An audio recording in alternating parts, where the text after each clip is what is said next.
Yeah, you tuned into the right place. Welcome to the rain. Golden Queuing. H 2.0. Yeah. Yeah. You're looking for a diamond, found a treasure in the rough.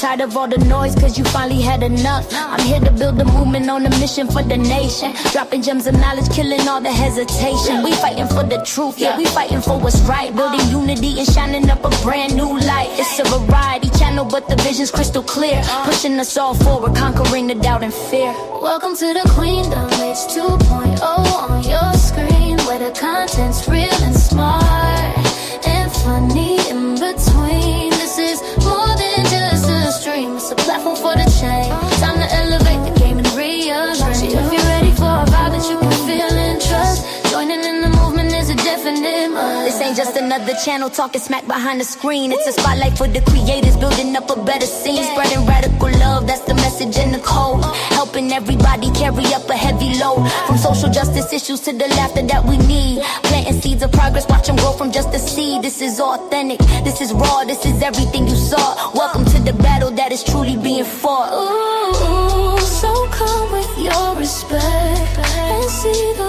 real effect. Cause I protect my own right here on the throne. Don't make me me. Unleash the dragon. You'll be fine.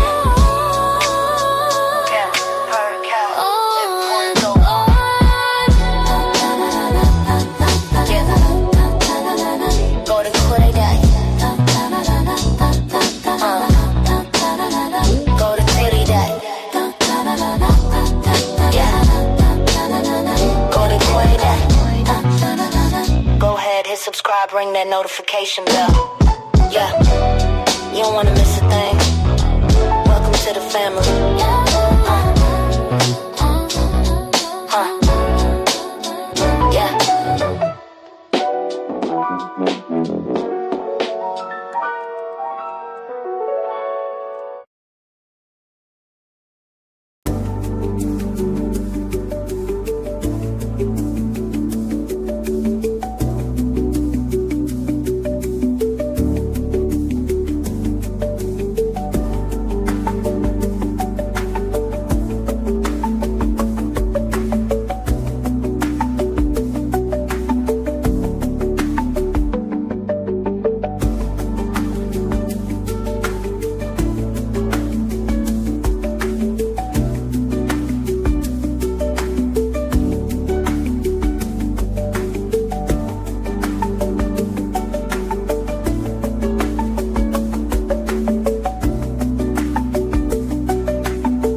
Hey y'all, what's up? It's your girl Golden. I am back.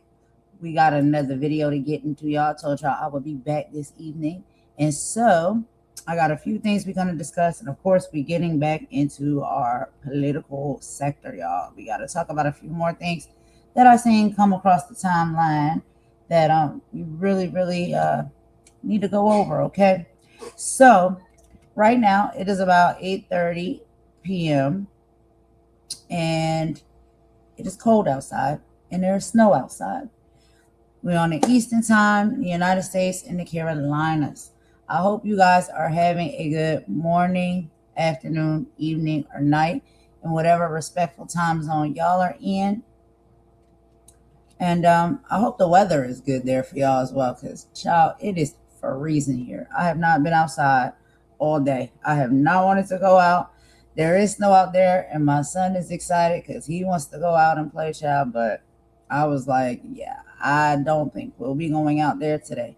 Now, tomorrow is supposed to be a little bit warmer, so we'll probably go out or whatnot tomorrow, and I'll let him play in the snow. This will be his first year experiencing snow. So I do want to take him out so he can have that experience, but it's cold. I'm not excited about it. But anyway, y'all, we got a few things to get into.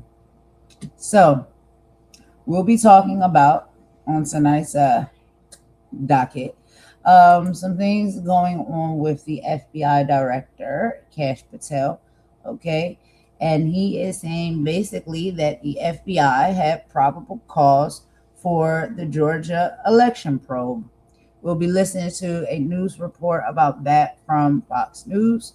We also are going to be getting into Erika Kirk. She's panicking after a leak exposes her real agenda all along. We'll be listening to some of that from the Lauren Peritra show. We also are going to be getting into Trump and how basically he has lost the MAGA Bro podcasters, and now they think he's disgusting.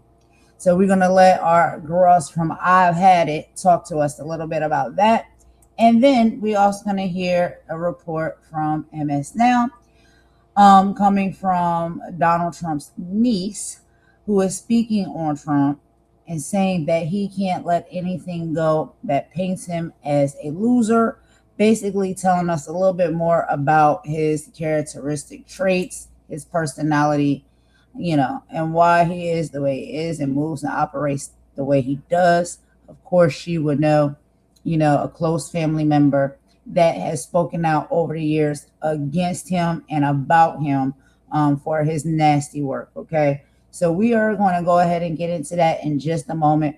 But real quick, we're going to take a song break because I just have to reset one setting real quick on the StreamYard. So let me go ahead and play this song for y'all while I reset that. And we're going to get into our first video about Kash Patel. I will be right back, guys. I do apologize for the technical difficulties.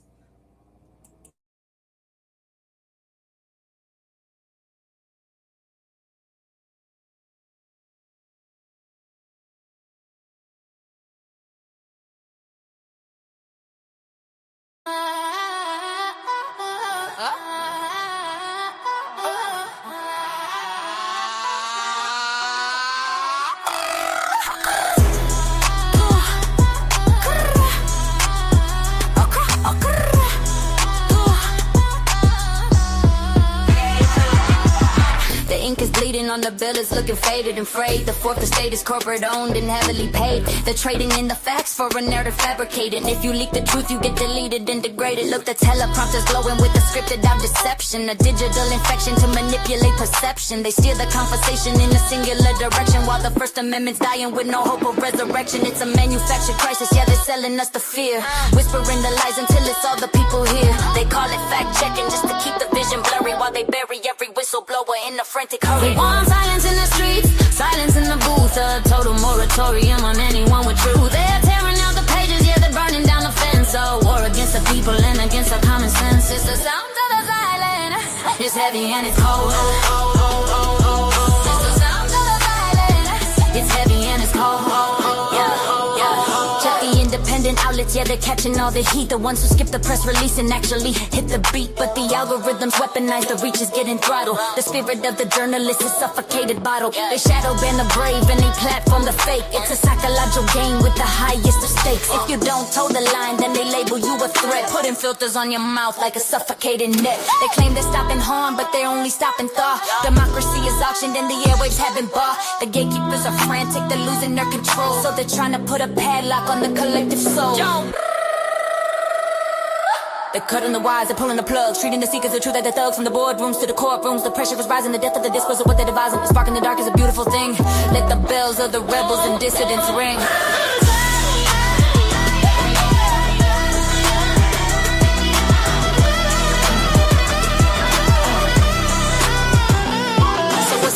Of peace if the cost is your tongue. The songs of the ancestors are waiting to be sung. They want us quiet, compliant, and staring at the floor while they're locking up the exits and they're bolting every door. But the truth is a frequency they can't fully jam. I'm a man with a mind, I'm not a ghost in their program. No more silence.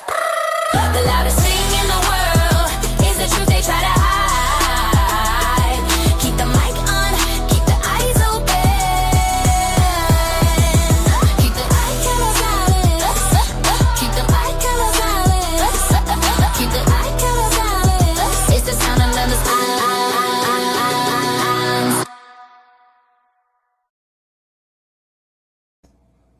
All right, y'all. I am back. I am so sorry. I apologize about that. We're gonna go ahead and get right into the reports, y'all.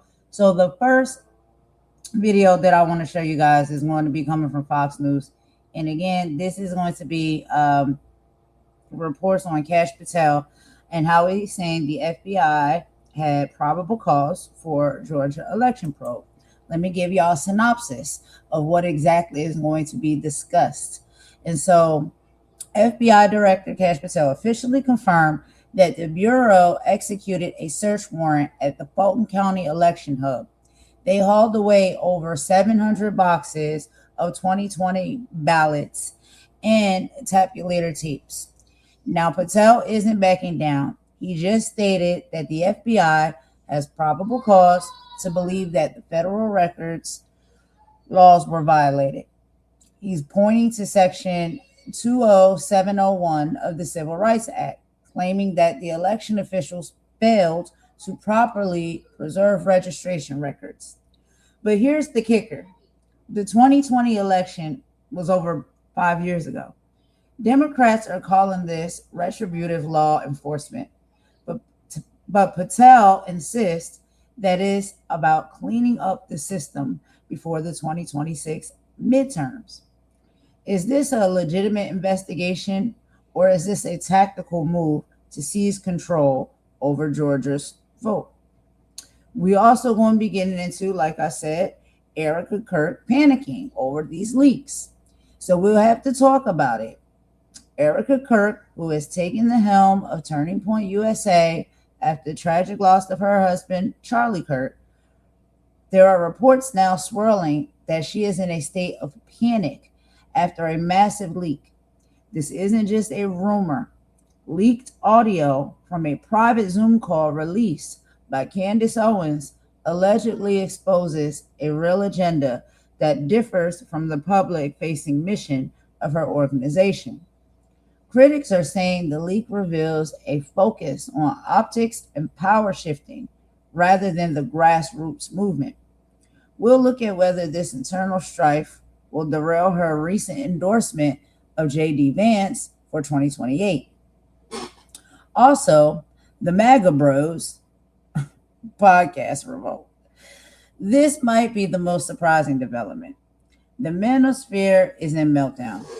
The bro podcasters who move the needle with young men in 24 are starting to distance themselves following the recent unaliving or pow-powing of the ICU nurse by federal agents in Minneapolis. Some of these influencers are calling the administration tactics disgusting. We're seeing public announcements from podcasters who literally are declaring war on each other over these high-pressure tactics. If the digital vanguard jumps ship, the administration loses its direct line to the youth vote. We also are going to get into the loser complex. So, like I said, Donald Trump's cousin, Mary Trump, is back with a psychological breakdown that is starting to go viral. She says her uncle is obsessed with the Georgia probe because he simply can't let anything go that paints him as a loser. According to Mary, the 2020 loss is a wound that just won't heal for him, and he's willing to use Kash Patel and the FBI to rewrite that history so he never has to face that label ever again. We'll discuss if this winner versus loser dynamic is now the primary driver of the U.S. domestic policy. Let's go ahead, y'all, and get into our first report for the evening, and that's going to be Kash Patel. So let me go ahead and pull this up for you guys. This is going to be on Fox News report. But, we try to keep it fair a little bit over here. So sometimes we'll play things from the left. Sometimes we'll play things from the right. I think we have to have that balance sometimes when it comes to reporting on these type of political topics. So let's go ahead and get into this reporting right here. But as we also know, Fox News seems to have taken a turn to where they're not necessarily tap dancing for Trump the way they used to. So anyway, that's neither here nor there.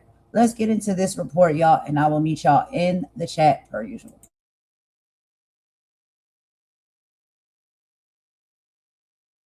FBI director. He's now leading the federal investigation into the fatal shooting of Alex Preddy. It's actually, I should note, HSI, and FBI is in charge of the physical evidence, which they have custody of.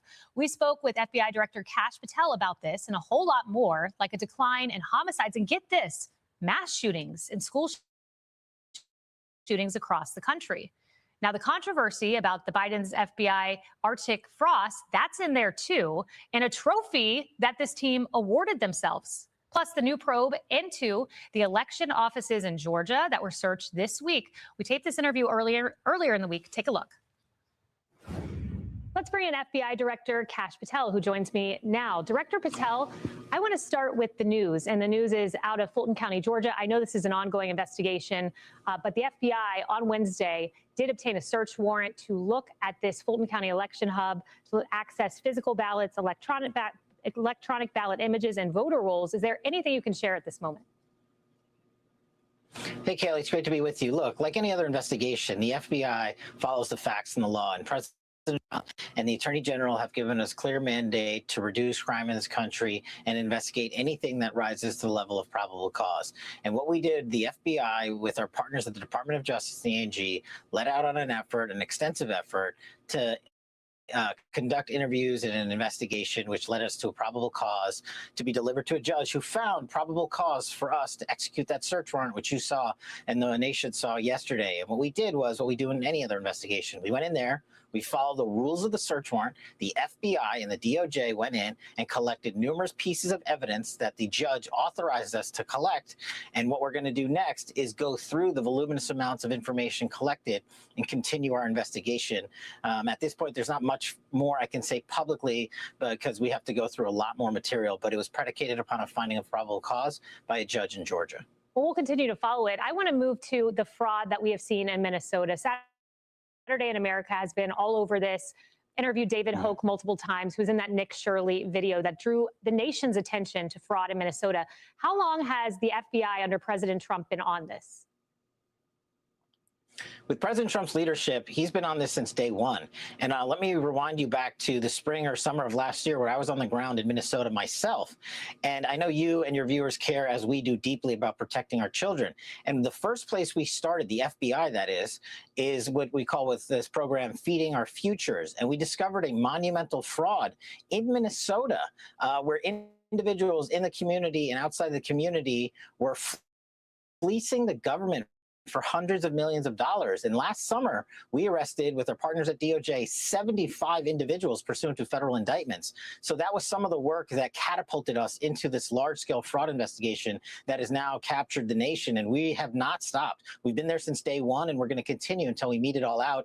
And we've surged resources in Minnesota to make sure that no one swipes money from children or any other American, and no government official, if any participated in this, will be apprehended. Did your predecessor, we know Chris Wray of the Biden administration, was he looking into this?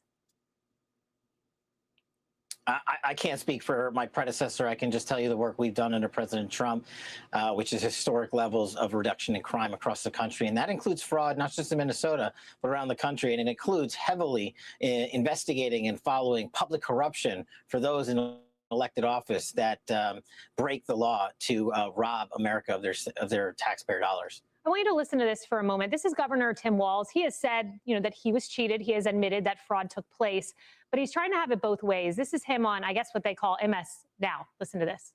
You mentioned this fraud investigation, the reason that they're here. Is there anything you think, when you look back, you could have done differently to prevent them from showing up and doing what they're doing here? No, they were coming anyway. It was all make-believe that we'd been at it. Every state had this. I mean, what we're seeing in Minnesota seems unique, or is it make-believe and this is happening in Bring out Goliath!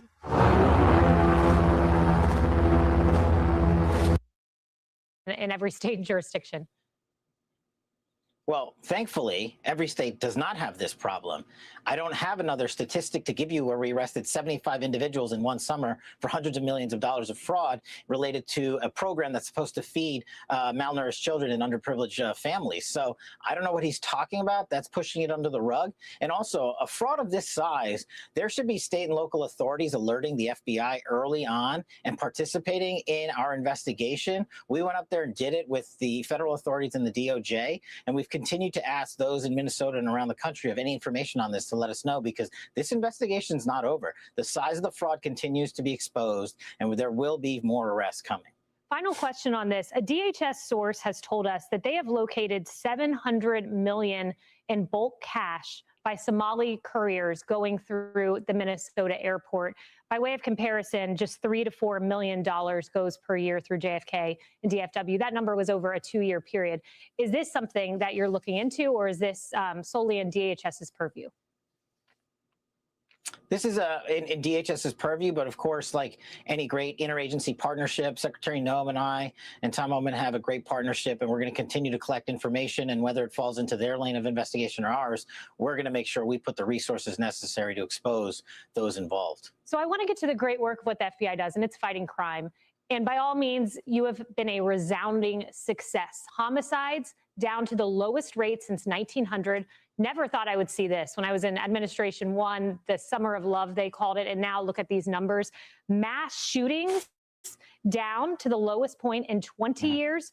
I found out today, school shootings, the lowest point in 5 years. And as a mother, I'm very grateful to the work you guys have done here. I found this headline, New York City. There was supposed to be a school shooting. A young man posted on Instagram that he was going to shoot up a school. Within 2 hours, the FBI was in that New York City school, located a weapon in his backpack, and neutralized the threat. What do you credit to bringing down school shootings, something that has befuddled both the right and the left, but clearly not befuddled the Kash Patel FBI?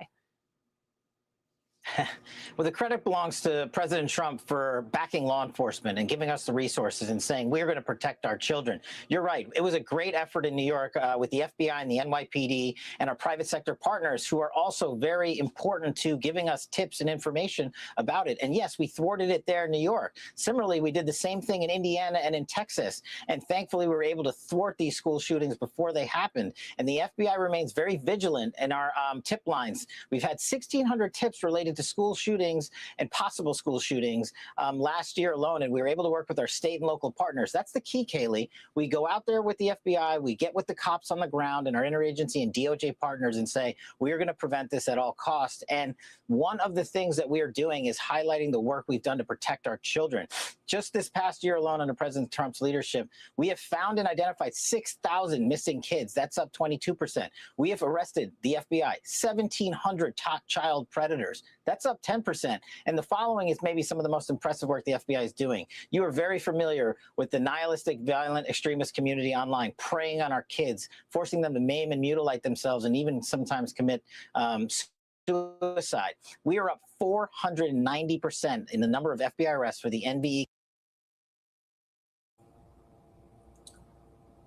When conversations like this happen, it's like sometimes you gotta bite your tongue and just not say anything. I'm not going to say what I want to say.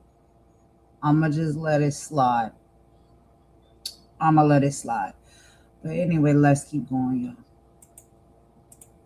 Community, and specifically that 764 network that targets our children, we're up over 30% in arrests related to the 764 network. Wow. And the credit goes to the interagency and the men and women in the FBI working together with DOJ to bring these perpetrators to justice. Wow, that's impressive. And as someone who, routinely covers these school shootings on Outnumbered every day at noon, and they continue to come, I want to thank you. That's a great service to our nation. I know we only have a few moments, but just two other things I want to get to quickly. You discovered a trophy there at the FBI. Arctic Frost was the operation under Biden that targeted Republicans. This trophy is so bizarre to me. The picture's up on the screen. It says AF Arctic Frost. They seem to be celebrating things with insignias. What is this that you found? All this trophy shows is that the prior administration under Biden fully weaponized the system of justice. You know, you and I know all too well about Russiagate. And this FBI under President Trump exposed Arctic Frost, which was the improper and, if not unlawful, surveillance of members of Congress and other people. And the folks that were in the FBI, and let me make one thing clear, these people are no longer here. They've been terminated. We found them, we exposed them, and we got rid of them. Instead of focusing on violent crime and protecting our children and protecting our national security, they were too busy making trophies. So we felt it appropriate to show literally what the Biden administration's FBI was doing versus the Trump. They're making trophies, and we're safeguarding our kids and our future. Well said. And final question to you. Of course, everyone has been focused on Alex Peretti and the death of Alex Peretti. There's an ongoing investigation. I did catch a soundbite where Governor Walz said that he spoke with Tom Homan and that they would be in touch with you. The FBI's role in this, I know you said it's collecting physical evidence, but just to clarify the role of the FBI here, if you could. Yeah, sure. Like any other shooting in any other volatile situation, we're working with our Department of Homeland Security partners because those involved in the shooting were HSI officials. So we're collecting information and we continue to follow the facts. And we'll continue as the FBI to lead any investigation where the facts predicate opening of criminal cases. And we're going to do that in conjunction with our Department of Justice partners. That's why the Attorney General was on the ground there this week, and the Deputy Attorney General and I were on the ground in Minnesota just last week or the week before. And we'll go wherever the facts lead us. We will hold everyone accountable. Director Patel, thank you. Wait, if you've taken Uber.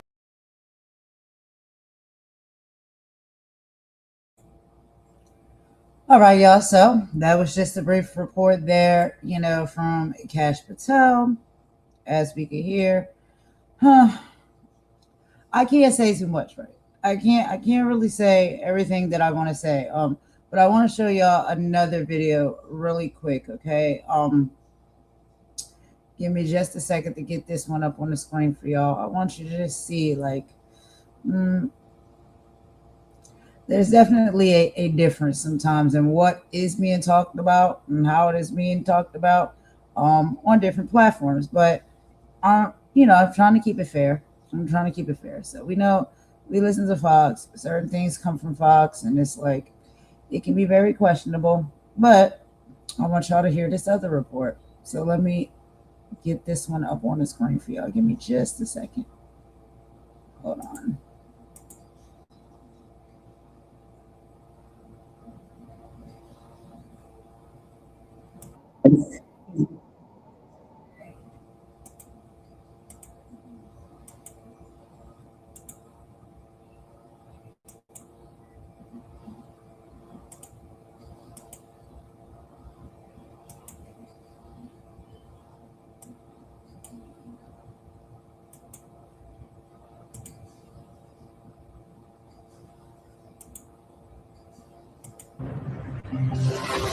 We're coming back for some brand new breaking news. MS Now has just learned that FBI Director Kash Patel may be out of a job in the coming months. 3 people with knowledge of the situation say President Trump and his top aides have grown tired of Patel and the unflattering headlines he's been generating recently, including using a government jet to visit his girlfriend and enlisting a SWAT team as her security detail.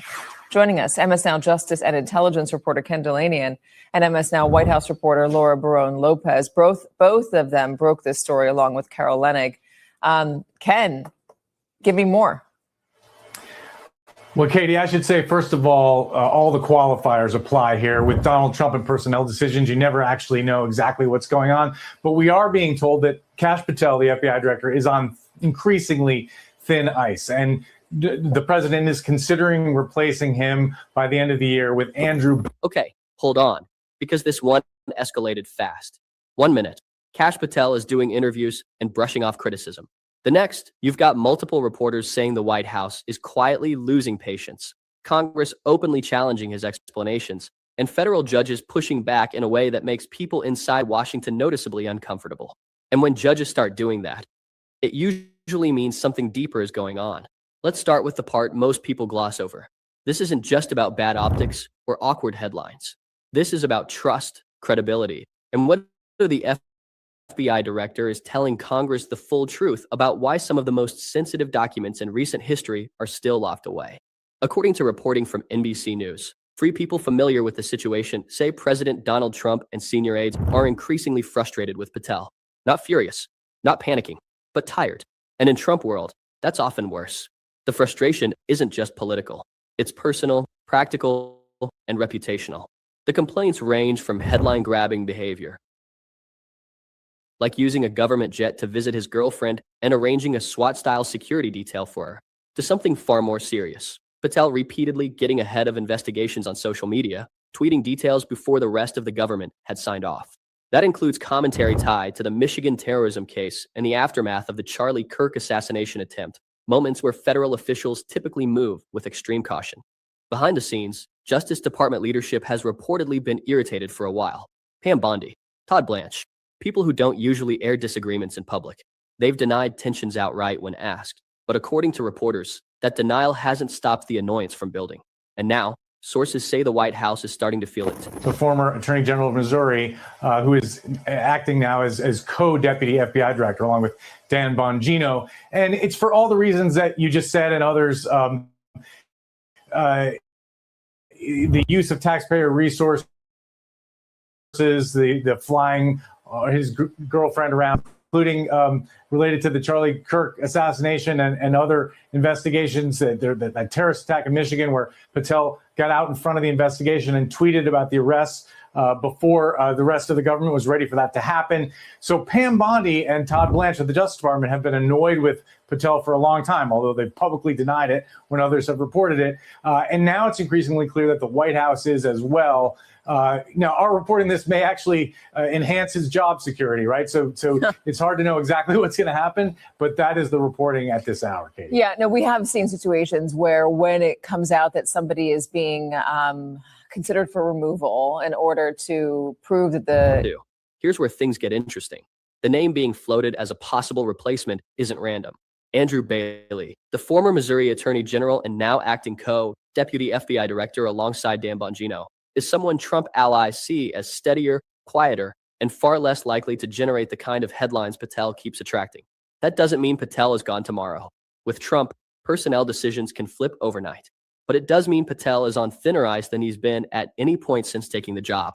And all of that is happening while Congress is breathing down his neck over one issue that simply will not go away: the Epstein files. This is where the story shifts from political drama to legal tension. Back in November 2025, President Trump signed the Epstein Files Transparency Act into law. The language was straightforward.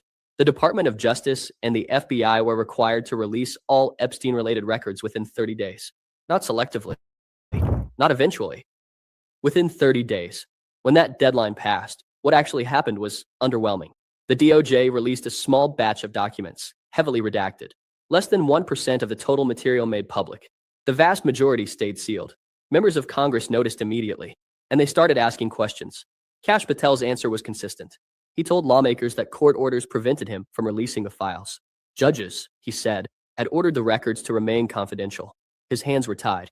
That explanation might sound reasonable until you look closer. Because federal judges themselves have, not the courts, is the logical entity responsible for releasing these records. Other judges echoed the same point. There is no blanket court order preventing disclosure. Some documents may have specific restrictions. That's normal, but those narrow limits don't apply to the entire archive. Here's the part most people miss. When Patel tells Congress that court orders block release, he's either misunderstanding those orders or expanding them far beyond what they actually say. And that distinction matters a lot, legally and politically. Congress noticed too. During a tense exchange, Democratic Congressman Dan Goldman pressed Patel directly. Goldman, a former federal prosecutor with a decade of courtroom experience, asked which specific court orders prevented the release of FBI witness interview statements. Patel didn't give a clear answer. Instead, he shot back. Do you know how court orders work? Goldman didn't miss a beat.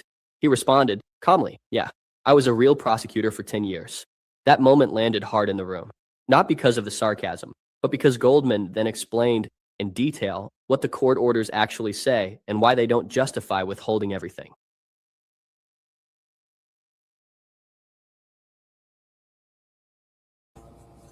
All right, so I just wanted y'all to hear a little bit of that before we get into the next video. Now, the next video I'm going to let y'all listen to is going to be from our girls over on I've Had It podcast. And they're going to be talking about how the MAGA Bros podcasters basically are now turning against Donald Trump and calling him disgusting. Okay, so all of this stuff ties in because this information is all pouring out at the same time. And all of these people have been in cahoots together, working together as a team. They now all are scraping and scrounging and basically going against one another to save each other's tails. So let's go ahead and get into this next video, y'all, and listen to this. You'll be surprised what you hear. So y'all get ready for it.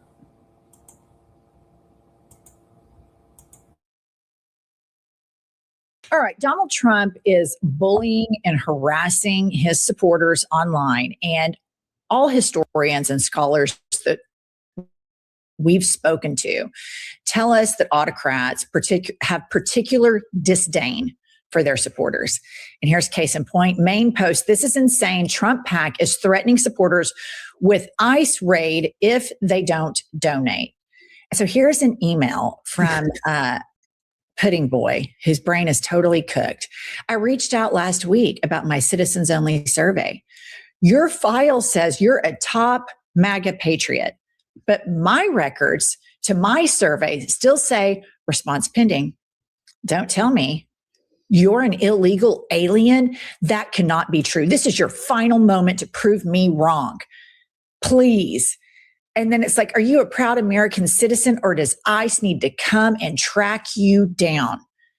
This is unbelievable. And here's all I have to say to this is the Republican Party during Nixon, and his crime seems so quaint now and so pedestrian at this point compared to everything that Pudding Boy and the army of psychopaths are up to. Just this alone, number one is so white trash. Number two is so toxic. Number three, are his supporters, I guess they're really this stupid.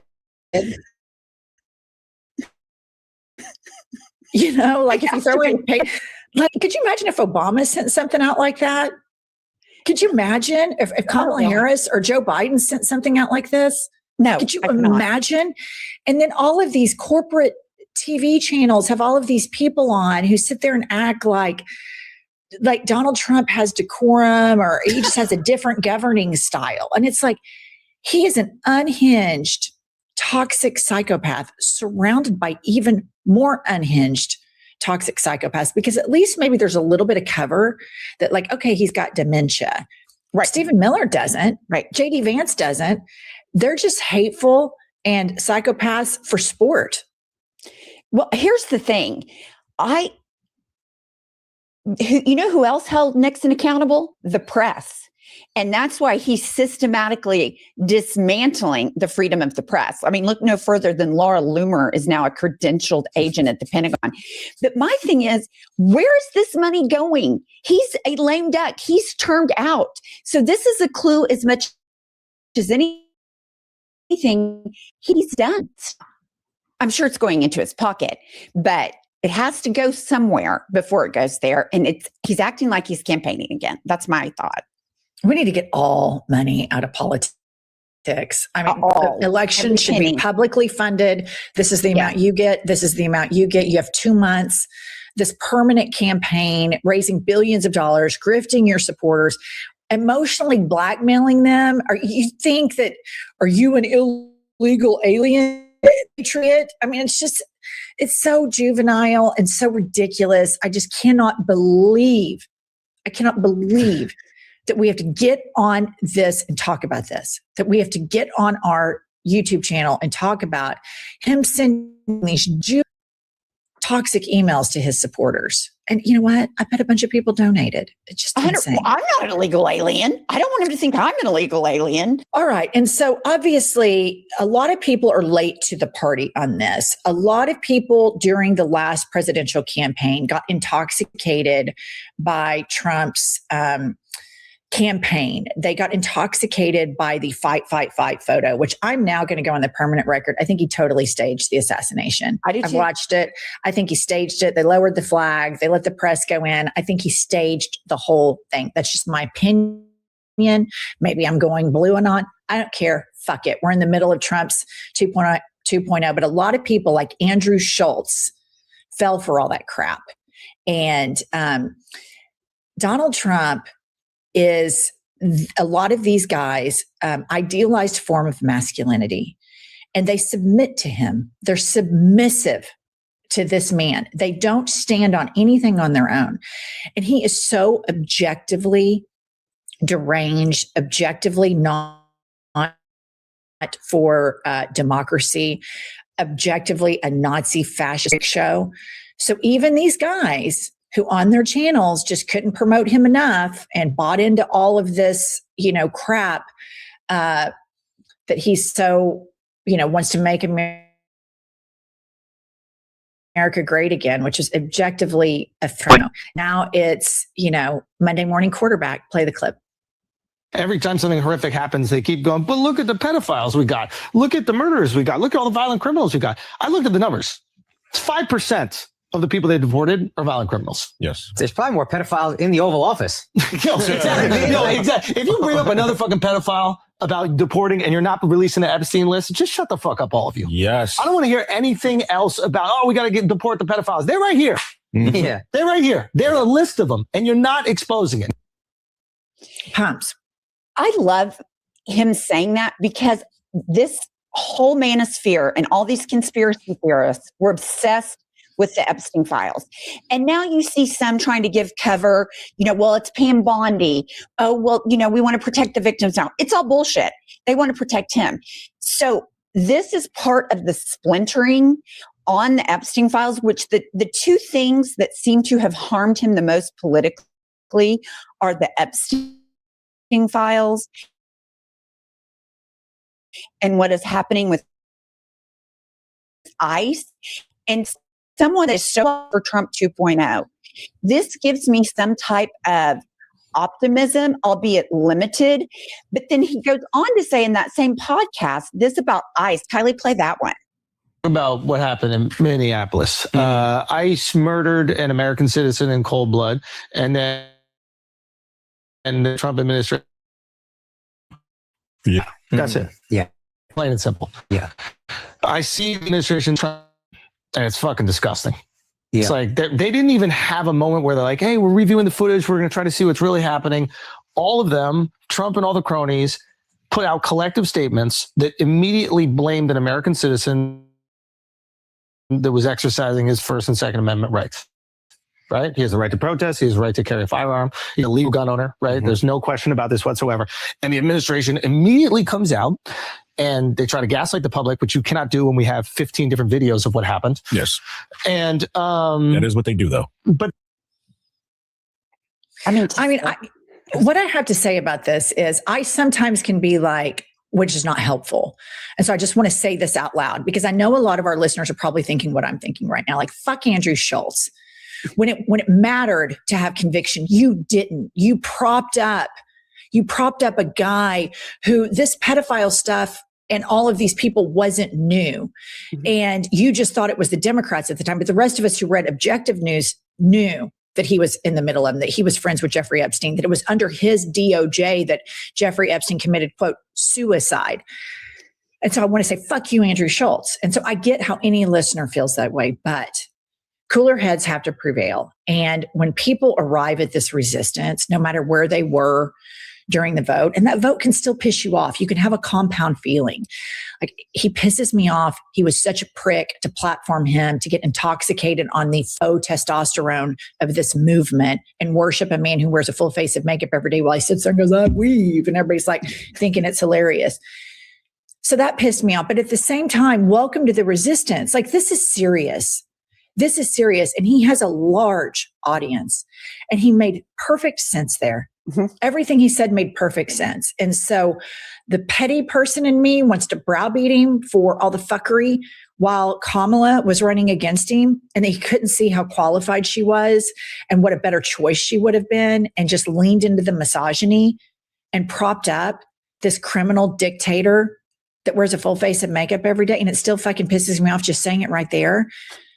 but he's here now. And so as we move forward and these fissures explode all over the place, I have to put on my big girl panties and say, we agree now. Right. We agree today, because it's going to take people like Andrew Schultz to put this type of logic into people who get their news from podcasts only. So Andrew Schultz, welcome to the resistance. And the bravest thing you can do, my brother, is stand up for marginalized people and stand up for women, because this administration is cruel for sport, for absolute sport. And there's nothing masculine about that. I completely agree and think that's very well said. I probably don't agree with Andrew Schultz on anything, but I think when I see this, I think if even 100 of his listeners out of the millions, if even 100 change their mind, then that's going to flow to, maybe 5 people that each person knows. I mean, these cracks are starting small, but they will get big, and they need to get big. I totally agree. Okay, here is a post of a guy, MAGA guy, that's embarrassed by Trump. Pop this up. Eric Spracklin has the American flag in his bio, of course. I've never been more embarrassed to have been a Trump supporter for the last 10 years than I am right now. I lost countless friends and alienated myself socially in the process. Politics just ruled everything around me. I thought he was different. I really did. I was wrong.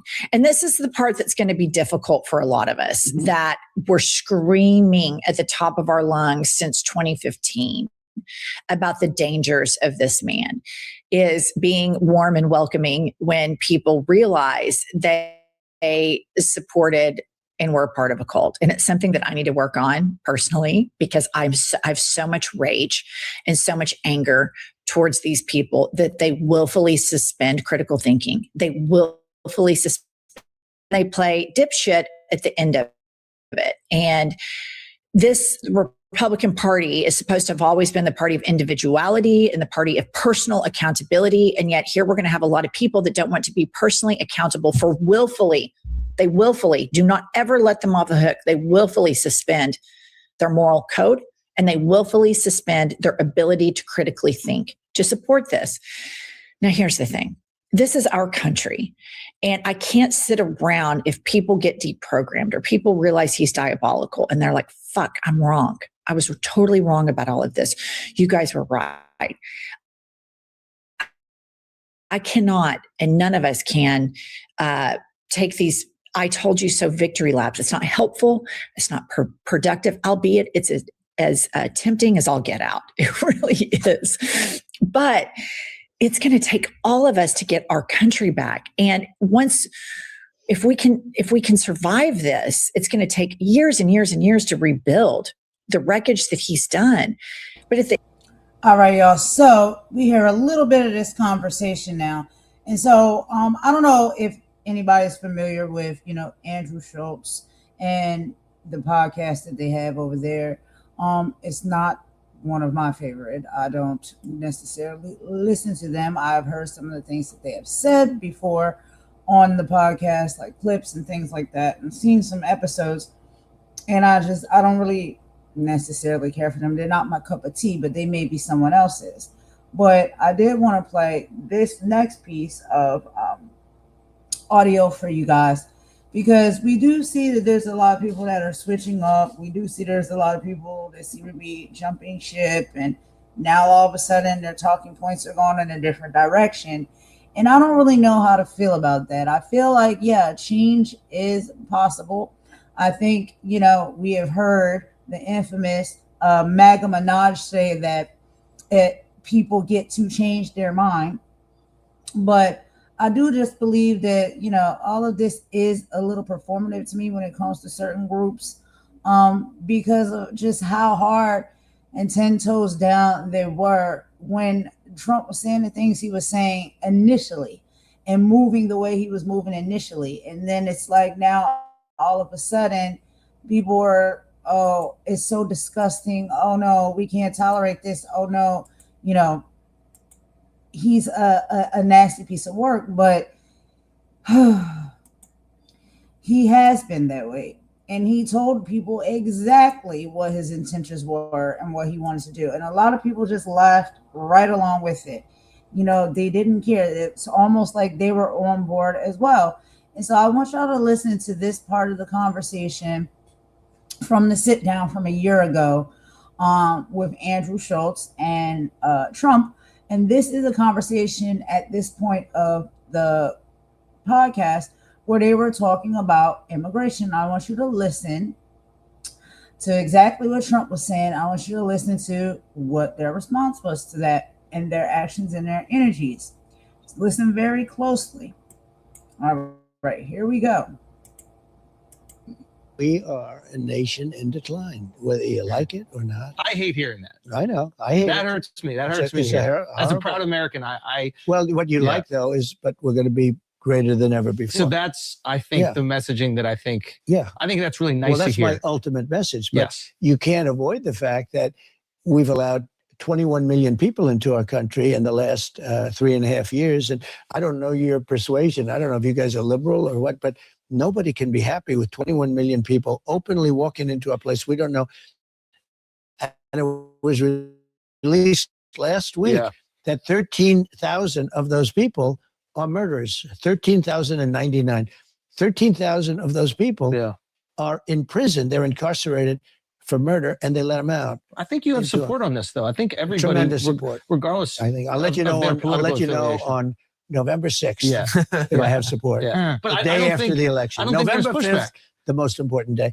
No, I think people agree and they want a strong border. And I think I don't think that's an issue that's like tearing the country apart. But I do think that there is something. There are some people that want to open, and they're either.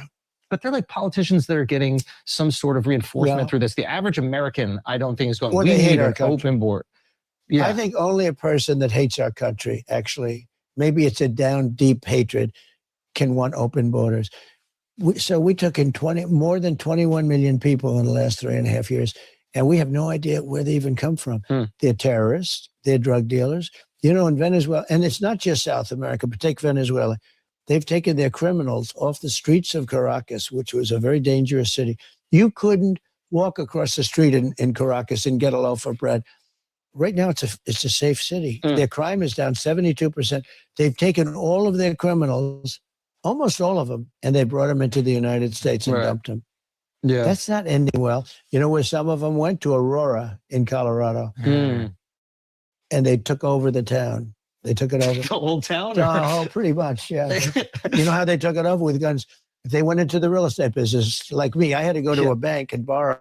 Yeah. They went in with guns, MK-47. So they went in with would have been so much easier. Weapons like nobody's ever seen before. You know, I think most people they went in with board. military-style weapons. They've taken it over. But I think most people are on board with deporting any illegal that has committed a crime. Yeah. Like I think there's bipartisan support of that. I think the tricky thing comes, and honestly, I have empathy. Like you're a business owner. Yeah. There's been people.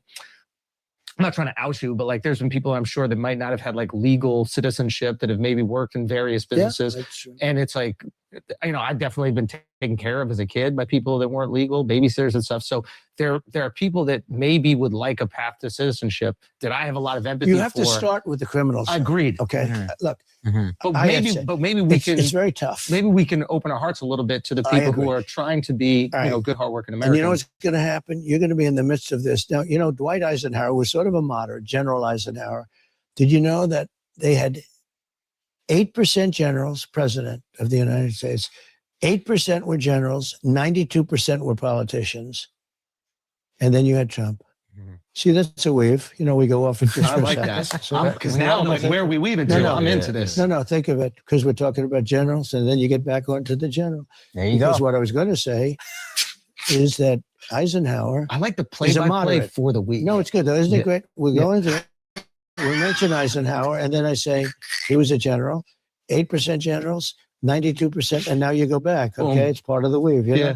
Then you go back. No, you got to Finger keep roll. it all together. You got to be sharp. If you're not sharp, you're dead. Think of it. Think of it. No, but think of it. So we have 92% and 8%. Nobody, no admirals, and no business people until me. So now Yeah. we have me. I'm one. Yeah. So I'm. And then maybe things change after that.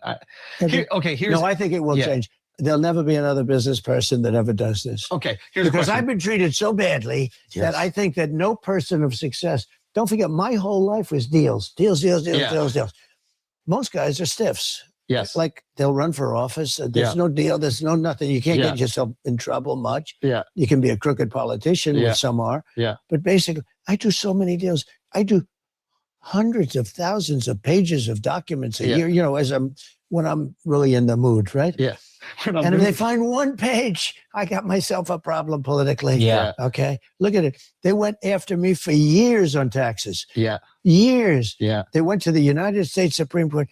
I gave them tens of thousands of pages, and you never heard about it again. Well, that is what often happens, which is probably incredibly frustrating, which is lobbing an allegation. Well, that's the problem, and then when it's proven to be false, they just move on. Oh, they don't even write about it. I called the New York Times on something. I was right. And they The said, Russian are thing you going to do? was wild. Yeah, Like- the Russian hoax. Yeah. Well, I'm suing Pulitzer. You don't know this. They got a Pulitzer Prize for their New York the Times, hoax? Washington Oh, wow. Post. Yeah, for the hoax. They got the Pulitzer Prize. Yeah. So the writers got Pulitzer Prizes for their brilliant coverage of the Russia hoax. But Interesting. it turned out to be right. So Yeah. we wrote a letter to the Pulitzer Prize, right? You know, the committee, it's a big foundation. Yeah. And we said, it's a lawsuit that's going on right now. And we said, we demand that you take back the Pulitzer Prizes. We demand a apology. Yeah. Because you're actually, by leaving them, you're sort of saying it happened and it didn't happen. Everybody now is You're giving it rewarding up. the lie. Yeah. So I sued them. They said, well, we did what we did. That's okay. That's all right. So I sued them. Mm-hmm. And they've got themselves a big problem now. Yeah. And this suit's moving along. And I think we're going to win that suit easily because they gave people Pulitzer Prizes that were wrong. Yeah. You know, Sorry, there's one thing I want to give you, a rumor I'd like to give you a chance to dispel, and then one question, if you have time, I'd like to ask selfishly. Rumor, the far left, I think, says this thing that, if Donald Trump wins, he's never going to cede power. Then they have some clip of you saying, just vote for me one time, you won't have to vote again. I don't believe this is true. I want to give you a chance to publicly say that's nonsense, just so you can publicly speak to any moderates out there. So what I said, Christians tend to vote at a very low percentage for some reason. And so do gun owners. Would you believe it? The NRA, gun owners tend not to vote. Maybe it's a rebellious thing. I don't know. Maybe. I said, look, our country's in big trouble, really big trouble with the border, with all the problems. We can solve the problem. But vote this one time. After that, we're not going to need it to. This is the most important election in the history of our country. Vote for this most important election. And then if you don't want to vote, we're going to have elections, but you don't have to vote because it's going to go along swimmingly. That's how I interpreted it. That's how everybody. That's how they interpreted it too. Yes. They know what you you're got to saying. vote this time because we can't wait 4 years. Because you know what? In another 4 years, like we've just had with this clown that's a president, that's just a clown, a foolish man. Don't forget, he was a stupid man 25 years ago. He was never a smart man. He's run many times. Isn't it amazing? He's run many times, and he gets it when he's in serious decline. Okay. But anyway, so everybody knows that. Okay. And that's what I meant by it. Yeah. It means we got to fix it. Yeah. And then it's going to work beautifully. It's going to run beautiful. We're going to have elections every 2 years and every 4 years. It's going to be great. I just want to give you a chance to say that to And what was moderate. your second And if I thought? could ask one question, everybody I speak to, every race, creed, whatever, they don't just like you, they love you. And I talk to people on both sides about your policies, and a lot of people that like your policies. The China tariff that's still in place right now is an example of policy that people love. I think sometimes what we love about you as comedians is you shoot from the hip. But then that gets twisted into this rhetoric that adds gasoline onto everything. So the one thing I would like, as I think a moderate person, is maybe if you get elected, would you be a little bit more mindful of how powerful your words are for better and for worse? I will. And I'm going to think of you every time. Let's go. I might actually vote. No, it's true. I understand that. Sometimes they say, could you be a little bit more? But you're doing a lot of things and you're solving a lot of problems. Yeah. I stopped wars that nobody will ever know about. They won't write about, but countries that were fighting each other and didn't affect us much, but they did business with us. I called up 2 countries that have fought for thousands of years, killing each other for years. And I said, you guys are at it again. I heard it was going to start up. I stopped it when I first came in. And I said, listen, here's the story. if you go to war with each other, I could give you the details, but I don't even want to bother because it's nice now. I said, you're not going to do any more business with the United States. I'm going to cut you off 100%. And if you do get through, I'm going to charge you 200% tariffs. You won't be able to survive. So work it out. Work it out. You know, it was a country that split and they've been fighting for years, the two halves. I think like thousands. I get a call and I forget about it, but I had a rough call with them. And I said, I'm going to charge you tariffs and you're going to be cut off. No more business. And if they don't have the United States, it's a problem. Yeah. And we have to keep it that way. We have to keep our country strong so we can do this. I mean, if our country is weak, we don't have that. You know, if we keep getting weaker and weaker, which is happening, we're not going to let that happen. So I get a call 2 days later.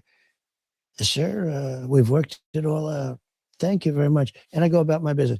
I saved thousands of lives, hundreds of thousands of lives. They've been killing each other for years, for centuries. And I saved thousands of lives. And nobody writes about it. Many people don't even know that's the reason, you know, things are good. And I had it out with them. I said, you guys are crazy.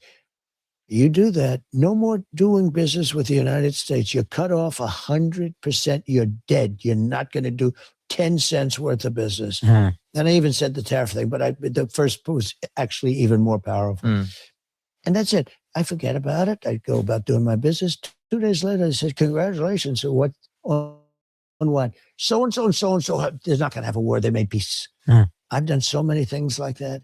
And none of them hit the news. Most of them aren't. None of them are noticed. No, most of them aren't really known. You know, I've made countries do things for us because they were treating us unfairly, and I've gotten things for our country that nobody else. I really think nobody else could have done, but I enjoy doing it for our country. And you know, just to get back to where you originally started, I want to make America great again. I want to make it so great that people won't question it, so that people can say what you just said.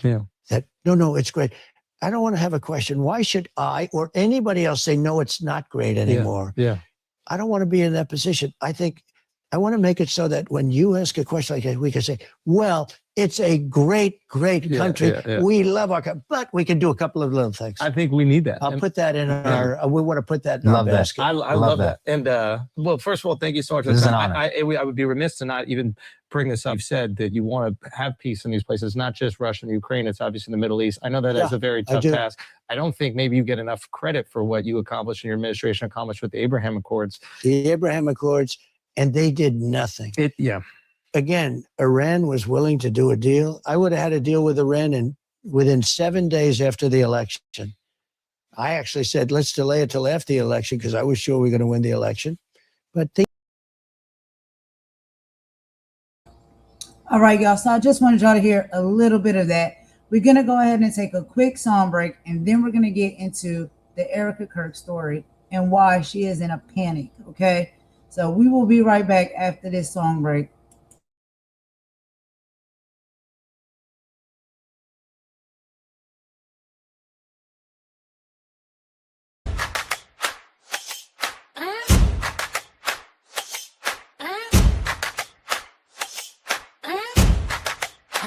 Yeah. They thought we were sleeping. Work out! Work out! Work out!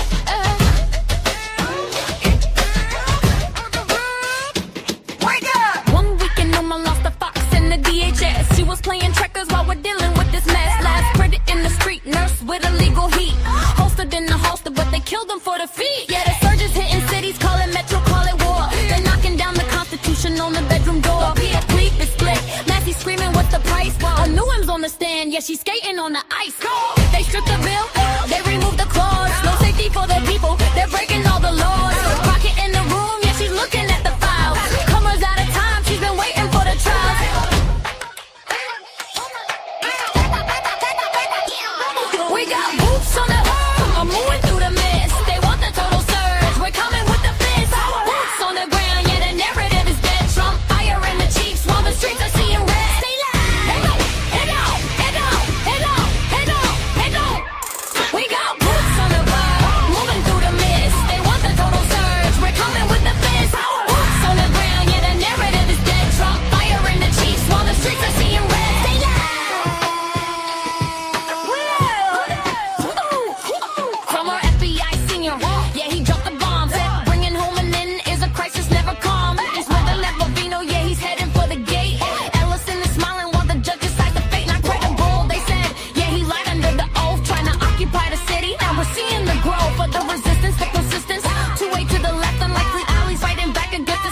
sounds of death.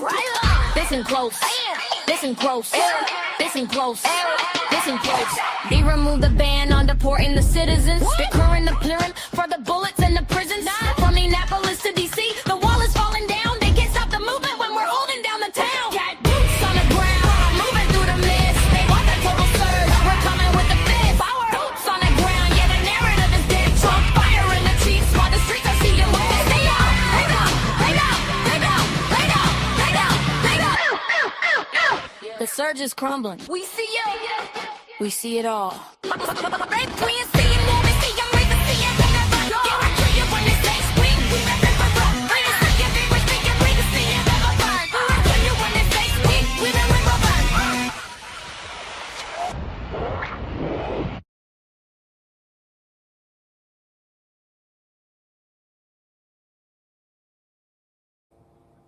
All right, y'all. So we just went ahead and took that quick little song break. Now we're about to get into our next video for the evening. So we're going to be playing the audio here. And this video is about Erika Kirk. She is in a panic because there has been a leak via a voice message that is exposing her real agenda from the very beginning. And I don't know if y'all have felt or had any type of, concerns or suspicions. I know I did. When it comes to a little bit, just her character, her energy, her personality, something's a little off with her and a little off with the entire situation. And again, I did not know these people, nor did I watch them before all of this started to go viral and came out. I looked into it, some of Charlie Kirk's content, listening to Erika Kirk having these speeches that she's doing now and this tour that she's been on, and just watching and listening to how she moves and she operates, considering what happened to her late husband, Charlie Kirk. It just didn't sit right with me, but y'all can let me know what y'all think. But now we're seeing the truth is coming out. So let's go ahead and take a listen to this.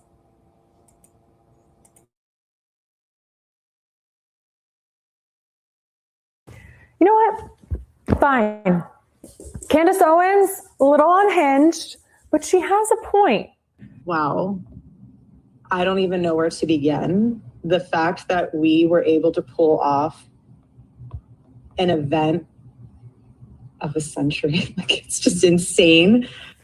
Everyone's talking about this leaked Zoom call about Erika Kirk giggling 11 days after her husband was brutally killed on a college campus. But I need you to focus on something specific, something that everyone's just glossing over amongst all this other riffraff and hoopla. And it's not just that she was like upbeat and having a little giggle, it's what she was celebrating. And the thing she kept coming back to, the metric she was tracking in real time. And when you hear what this is, you're going to understand why everyone grieves or grifts differently. Doesn't cover it this time. And real quick, I'm Lauren Paritra. Please take a moment to subscribe. We currently still have a lead on Katie Miller, the woman married to Stephen Little Bitch Miller, the pale white nationalist from Santa Monica. She's married to him on purpose. And she's building a podcast on the backs of kidnapped children and immigrants. So consider every like, every share, every comment, every hype as an FU to Katie and Stephen Little Bitch Miller. So context, Charlie Kirk, the Turning Point USA founder, gets poo-pooed at an event September 10, 2025. A 22-year-old kills him. Look, Kirk was somebody I fundamentally disagreed with. He built this whole political movement founded on many deeply problematic beliefs. But getting shot while giving a talk is not something that anyone deserves, even somebody who I fundamentally disagree with. Political violence is not the answer, full stop. And 11 days later, his widow, Erika, gets on a Zoom call with her Turning Point USA staff. Candace Owens leaks the audio, and Erika opens it up like she's running a quarterly review, like it's an earnings call. Hi, everybody. I still love all these emoji Zoom things. Wow. I don't even know where to begin. the fact that we were able to pull off an event of a century, like it's just insane. We had over 275,000 people that attended, and stadium overflow, Westgate, insane. Event of the century? This is your husband's funeral. An event you pulled off? We had 275,000 people that attended in a stadium overflow. A stadium overflow? Most widows can't even get out of bed in 2 weeks. And Erika's over here calculating capacity metrics and like treating it like KPIs. And I'm thinking, okay, she's on something, or there's some serious compartmentalization going on. Some people just go on full autopilot. Everyone does respond to trauma differently, because feeling anything like what she should be feeling would shatter somebody. But then she says something that makes it clear that this isn't shock, that she's excited. I think we're at like over 200,000 for merch sales. Don't quote me on that, because I think it just keeps like bumping up like crazy. 200,000 for merch sales at her husband's funeral, at his memorial. Someone designed hoodies, someone approved them, and someone staffed these tables. I covered this a few weeks back, or maybe even a month or so back now. They had these merch items for sale within 24 hours. And she said, don't quote me on that, because I think it just keeps bumping up like crazy. Bumping? The merch is bumping at her husband's memorial? The sales are climbing so fast she can't find a final number because the dashboard is still refreshing, I guess. Somebody set up real-time metrics that she's tracking. Someone monitored it during the memorial, and someone is feeding Erika Kirk these updates, and she's probably looking at a Google sheet somewhere. And someone on Twitter wrote, we all grieve differently. We all grieve in different ways. Some of us cry. Some of us want to be alone. Some of us want our friends nearby. And some of us want to gleefully tabulate how much money we made on merchandise with our dead beloved's name on it. It's all normal. Could you imagine? I just wanted to say a huge, huge, huge thank you to the events team, the development team, the graphic design team, the production team. It's just phenomenal. Their incredible work leading into the memorial. And honestly, a lot of the staff that worked on the memorial, they had 20-hour days for a week during the time of us grieving the loss of my husband. And honestly, I know several staff that didn't even sleep. The graphic design team, for their work on her husband's death branding, right now, somebody has a Charlie Kirk Memorial Service 2025 at the top of their portfolio. They led this visual identity. It's in their LinkedIn. They exceeded merch projections by 4,100%. And then here's the part that really threw me off. And I had to like hear this one back a couple times. She calls them, and I'm gonna show you Willa. She calls them breathing angels. She says directly, you guys are breathing angels for pulling 20-hour days during the time of us grieving. She worked them 20-hour days to organize a stadium funeral with a merch operation. Then she called their exhaustion like something to be celebrated. They're employees. They have health insurance and rent or a mortgage. What are they supposed to say? Sorry about the assassination, but I need a personal day? Erika wouldn't go with that. She took coerced labor and she's trying to act like it's holy. I'm picturing them on this call, dead-eyed, running on just nothing but cold brew and maybe some Adderall. And their boss is calling them angels while celebrating revenue. And somebody's probably crying on mute. Like, then she needs to handle the workplace drama. And she says, I don't care if you have beef with each other from the past, please put it to rest. I feel like the next thing she's going to say after that is like, please have some babies. She says, my husband's dead. It's like a weird PowerPoint transition. She's using his death as like a means to put into perspective how life is short. I guess the emotional weight of the way she delivered this was with the emotional weight of the copier is jammed. Just, my husband's dead. like just going on about the meeting. Life is short. The merch is bumping. Let's align. And throughout all of this, every second she's giggling, delighted. It's like the 5 stages of grief or the swirl. Erika just added a 6th one in there.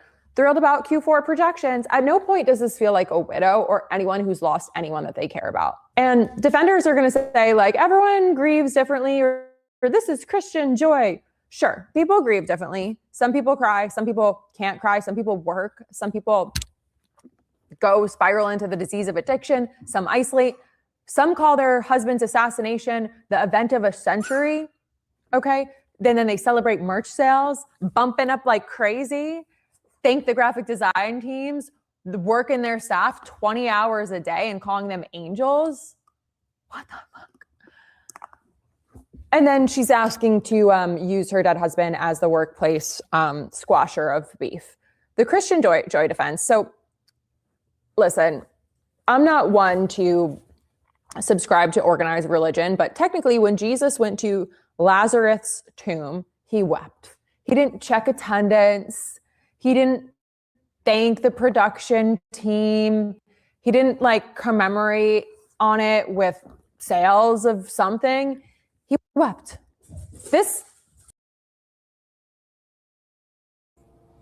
All right, y'all. So let's go ahead and get into this next audio. And this one is the raw audio directly from Candace Owens. So I want y'all to hear a little bit of this as well. Give me just a second. I'm going to get this up on the screen so I can play this audio for you guys. And y'all let me know what y'all think. It's just, you know, a lot of these people and a lot of these things are very questionable. We are living in a day and age of like where people seem to really desire to want to be like actors, actresses, stars, and celebrities of some kind by any means necessary. And the truth is starting to come out about a lot of people as to what they really are. You know, they're in it to win it, you know, whether they're in relationships, marriages, businesses, it doesn't matter. You know, whatever it is that they have in mind, their goals that they're trying to reach, they'll try and reach those goals by any means necessary, even if it means connecting themselves to someone, marrying someone, having children with someone, just to get across the goal pole. I don't know how y'all think and feel about that. I think it can be nasty work. And again, all of this stuff is alleged. We can't be sure, but I know what it looks like and I know what it sounds like. And to me, it's a little bit questionable. Y'all let me know what y'all think. Let's go ahead and get into it. All right, you guys, happy Tuesday. I survived the ice storm. I'm sorry that we were down yesterday. We had no internet, but we are going to make up for it with a show this Friday. Anyway, what do I have for you today? Okay, before we dive in, a quick thank you to Nimi Skincare for supporting the show. New year, new skin, same values. I appreciate that Nimi focuses on quality, simplicity, and skincare that's made right here in the USA without chasing trends. You can visit Nimi Skincare. Basic journalism. It existed. I know it seems very far off, but it would be considered probably back in my day, literal insanity to allow someone to take over the reins of an organization that quite literally relies on the goodwill of the public. It's a charitable organization, which happened to have raised over $250 million following the assassination of its founder. And then apparently nobody's interested in doing a basic profile piece on the new chairman and CEO that took over. Like that's actually, that makes no sense. And so that's what we are committing ourselves to. We are doing a couple of episodes to separate fact from fiction when it comes to the background of Erika Kirk, because the public deserves to know. And like I said, it's basic journalism. This entire idea that, well, Charlie wanted this, that just would fly probably actually nowhere in the world, not even in the old world, not even under monarchy rule in the 11th century. In England, would that work? You can't just say, oh, well, that was his missus, that was his queen consort, and hand her a kingdom. Even under that model, it would be Charlie's son that would inherit Turning Point USA. So stop doing that. Stop saying that. It doesn't make any sense. The public is not biting. I am not biting. And to be clear, the more time that goes on, the more that we are seeing the general direction that this company is taking under her stewardship, the less we're liking. The general public doesn't like it. I don't like it. And especially the recent bout of paranoia where we had a bunch of employees who factually worked 20-hour days. That fact, by the way, you are about to hear Erika confirm herself. Those employees were then fired without even being given a clear reason as to why. Just gotta go, going in a different direction. That doesn't exactly match what we were told as the public. We were told that they're a family. How dare anybody question anybody ever in the family? Followed immediately, almost seemingly in the new year, by get out. We're just moving in a different direction. Knock, knock, we're at your door. You fired, and you better hand me your computer or else. We just want to know what happened here. Anyway, being a 501c3 company, being a charity, becoming a charitable organization makes you, of course, accountable to the public. Always, they are allowed to ask questions, even if you want to send out a bunch of cease and desist letters. And thanks to this recent string of misguided firings, that's putting it mildly, we did happen to get our hands on an audio recording of a corporate-wide Zoom call, which took place pretty immediately following Charlie's memorial. So for clarity, this call took place on Monday, September 22nd. So this is 11 days, less than 2 weeks after her husband was publicly assassinated in front of the entire world. It's important to remember that. It's also less than 48 hours, about 48 hours after his private Catholic funeral mass, which the public was not privy to. But top paying donors were. That's also odd. We'll save that for another day. I just think that you should know that. I want to plug that into our master timeline, which I know I keep promising you I'm going to publish. I will. So we know on September 10th, Charlie is assassinated. This is bottom of the timeline.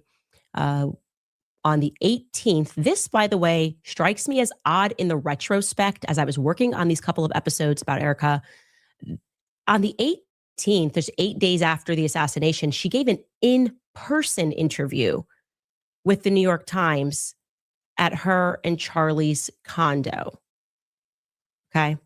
Now, regarding the New York Times profile piece, I was totally in a cloud of grief by myself when all of that went down. Okay, you remember I had to go away to Wyoming just to breathe, to process, to get closer to accepting that it was real.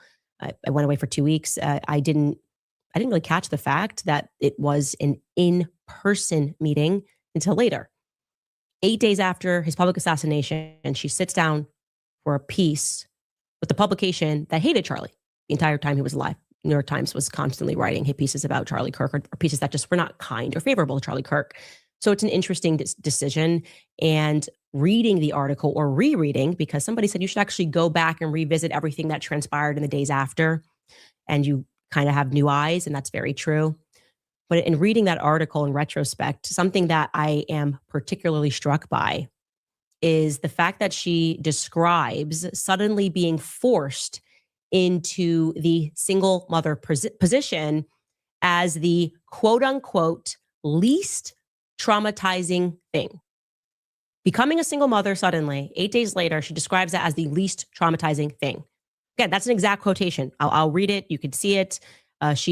They're going into this. They're speaking about Trump's energy and his tone toward her on phone calls. And it reads, quote, from her, "The president's tone," she said, "was soft and embracing. I could tell he wanted to hug me." Others have responded in the same manner to Ms. Kirk, now left to care for a 3-year-old daughter and a 1-year-old son. "That new life," Ms. Kirk said, quote, "is actually the least traumatizing thing for me, since she herself has been raised by her mother after their parents divorced when she was young." And we're just supposed to pretend that that's completely normal or whatever. I would figure maybe the least traumatizing bit would be something more mundane, maybe along the lines, if this was a thing, if Charlie constantly filled up her gas tank and someone was like, well, who's going to fill up your gas tank? She might write, that's actually care about, that's just me filling up my car. That would be like the least traumatizing thing. Becoming a single mother after your husband is horrifically assassinated, realizing that your children are going to grow up without a father who toured the world and spoke about the importance of fatherhood and relayed the statistics pertaining to the youth that grow up without their fathers in the home. I would describe that as very traumatizing. I think across the board, that's a traumatizing, at least thing, stretch of an imagination. Anyway, we are now in season 7, episode 4 of Everybody Grieves Differently, but that's weird.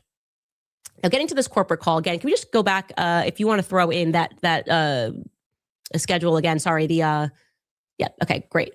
So we have this on the 10th, he's assassinated. On the 18th is that in-person interview with New York Times. On the 20th, so we're not being choosy. We're not cutting this for drama. The obvious point of this call to set this up is to introduce Erika. She's the new leader. Not even introducing, she's just heading up this call, but obviously she's going to be at the helm of this. So they're getting to know her. And she does begin the call by being thankful to the entire Turning Point USA team for their work at the memorial event. So let's take a listen. Hi, everybody. I still love all these emoji Zoom things. Wow. I don't even know where to begin. The fact that we were able to pull off an event of a century, like it's just insane. We had over 275,000 people that attended, and the stadium, overflow, Westgate, insane, you guys. And then you have, was it 100 million? You guys that heard the gospel and all about Charlie and all about everything that you guys do and the hard work of Turning Point USA is insane. We had thousands that were registered to vote. I think we're at like over 200,000 for merch sales. Don't quote me on that because I think it just keeps like bumping up like crazy. But I just wanted to say a huge, huge, huge thank you to the events team, the development team, the graphic design team, the production team. It's just phenomenal. Their incredible work leading into the memorial. And honestly, a lot of the staff that worked on the memorial, they had 20-hour days for a week during the time of us grieving the loss of my husband. And honestly, I know several staff that didn't even sleep. Again, you guys are breathing angels, and I'm so grateful for all of you. And obviously a huge thank you to the Mosaic team. VI, you guys are 10 out of 10. Like we have the most incredible team. We just do. And you guys know that, and you guys are all a part of that. And I am so, so thankful. And if you do have a moment and you run into any of those staff members that you know had a role in this, and that they put a lot of their time and effort into it, just say thank you. There's something really special to be seen in moments like this, and it's not easy. I'm speaking from experience. I'm right in the trenches with you guys. And so the fact that a simple thank you, I don't care if any of you have beef with each other from the past or have any issues with someone said something about this or that. Like, if you guys have any of that, please put it to rest. My husband's dead. Like, I'm not trying to be morbid, but he's dead. And it puts life into perspective of how short life is and relationships, and God puts people in your life for a reason, and it teaches you a lesson, it teaches them a lesson. So if you are going through a time where, just lay it to rest, and we are moving forward, Turning Point USA 2.0 with Charlie in our hearts, and that's what he would want. Okay, so I'm just looking at the chat here, and you guys are responding live in the way that I felt live listening to this. It is the general tone that is off-putting. It's the laughter that is off-putting. It's, again, we are not even 2 weeks after watching your husband be assassinated. We're talking about numbers and metrics that have been hit. and my husband's dead, not to be morbid. That is a sentence that and this was not my husband, and I had no sort of the type of relationship that she had with him, that I was able to utter. Least of all, I mean, that's moving pretty quickly to the acceptance phase. Now, we know everybody grieves differently. In my imagination, I just thought she would be more upset. And I want to be clear, the overall mood of this call is extraordinarily upbeat. It's extraordinarily happy. But of course, as the CEO and chairman, she does have to address the elephant in the room, the morbid elephant in the room, if you will, because it's an obligation. You have a new CEO. The employees are working 20-hour days, but also their founder, Charlie, was publicly assassinated less than 2 weeks ago. You got to address that. And you're going to hear her address that by recapping to them that throughout these long working days, the employees were provided with ample resources while they were working. Take a listen. I'm just grateful that while things were still in motion and moving around, that we had our leadership teams provide for you counselors, pastors. I heard there were therapy dogs. Slightly jealous that I didn't get to have any moment with a therapy dog. Breakfast. I was really adamant about making sure that we paid for your flights, for your spouses to be there. That was something on my heart. You don't want to grieve alone. No one's supposed to grieve alone. It's not healthy. But I just think it's a beautiful honor that all of these benefits were made for the community to grieve and remember Charlie. And I really hope you took advantage of those in a healthy way when they were provided, because it's meant to be for everyone, for healing.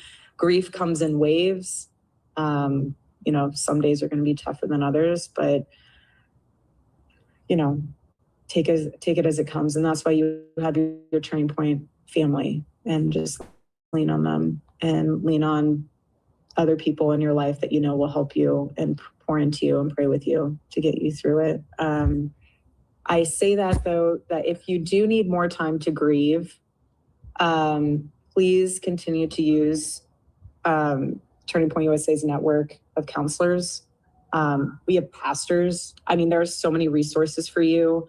If you do need additional time off, please talk to your director about using paid time off for that. And again, it's not easy, but again, grief is hard. Otherwise, honestly, Turning Point USA and Turning Point Action,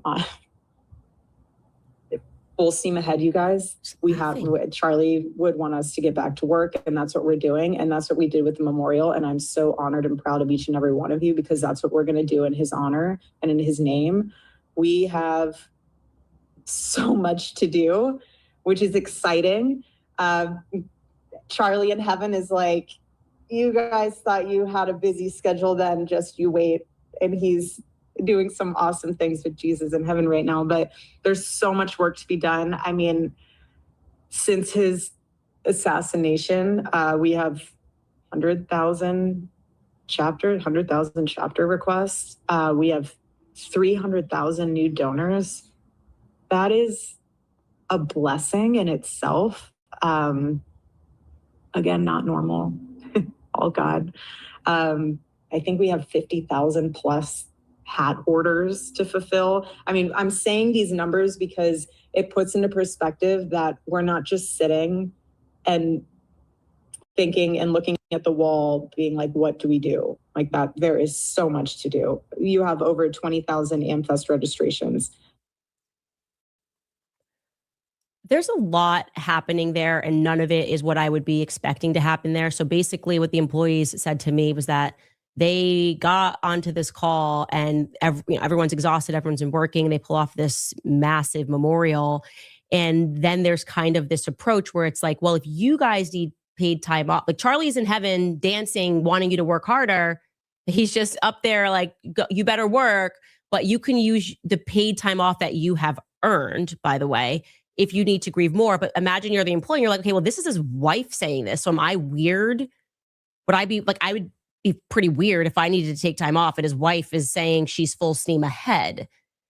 That's the mentality that they had. Like, how are we supposed, like, are we weird for wanting to grieve?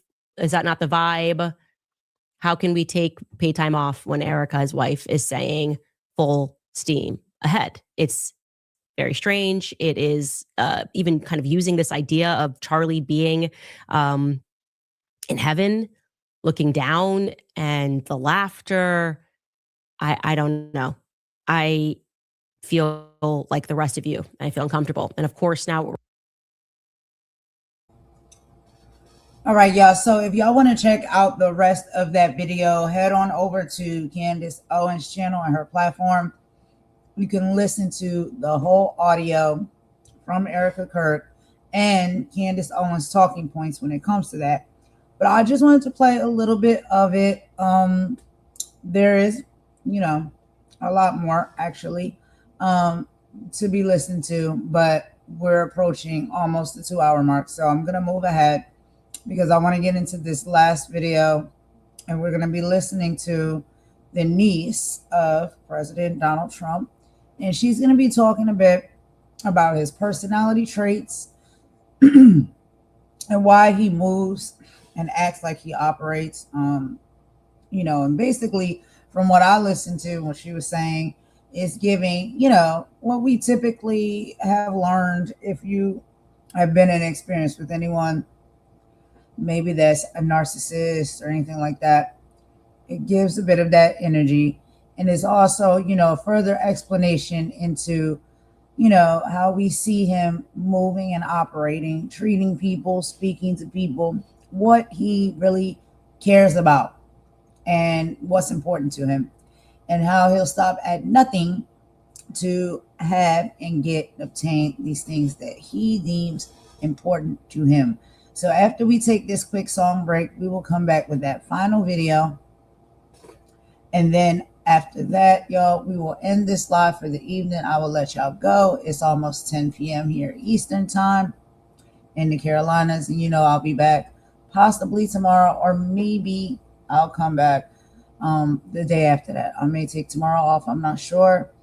Covering a lot of stuff sometimes can take a big toll on you emotionally. It's a lot going on, y'all. It's really serious things that's going on. We report on it over here. We talk about it. We get our thoughts and feelings out on how we think, when we see and hear these things, especially when it comes to what is happening within our government and our political sector. We watch these people, as a summary real quick with the whole Erika Kirk and Charlie Kirk situation. We watch some of these people and stuff that to the public, they're supposed to be in positions of, this spiritual leadership, guidance, organizations and groups that are supposed to be like the pillar of strength for other people, right?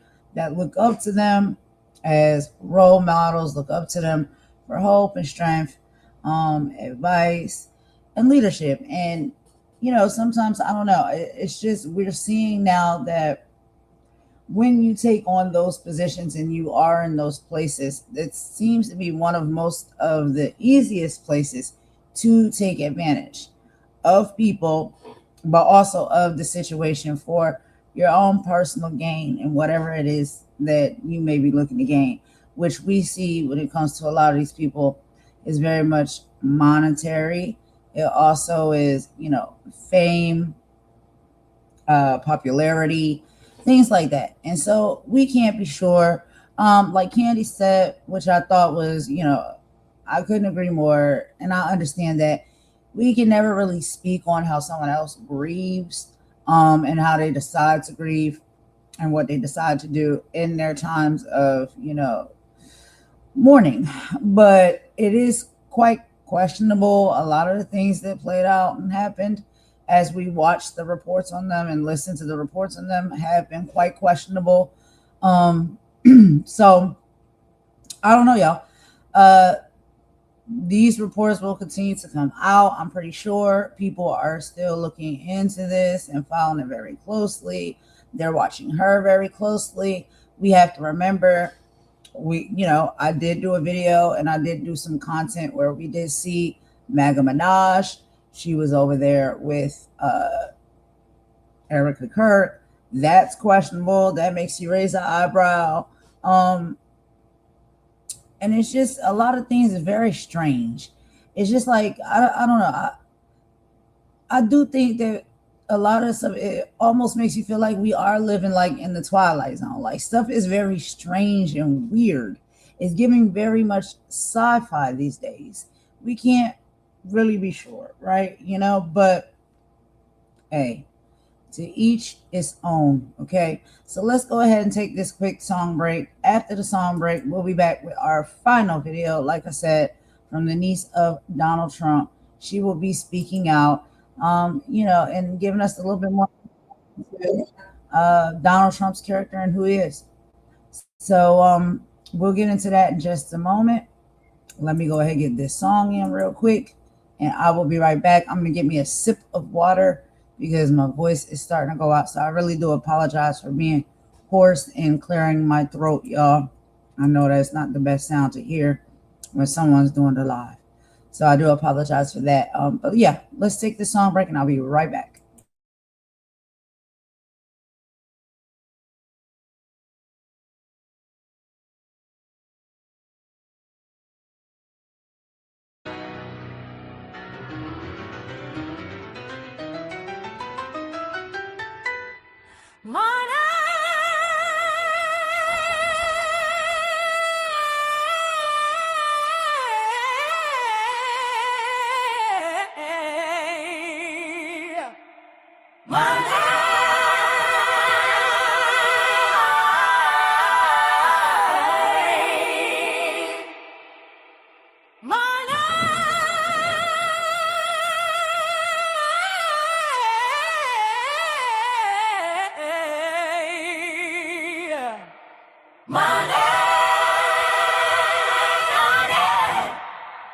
I was born to pray, hands up to the sky, but the pastor's checking bank rolls while the widow's crying dry.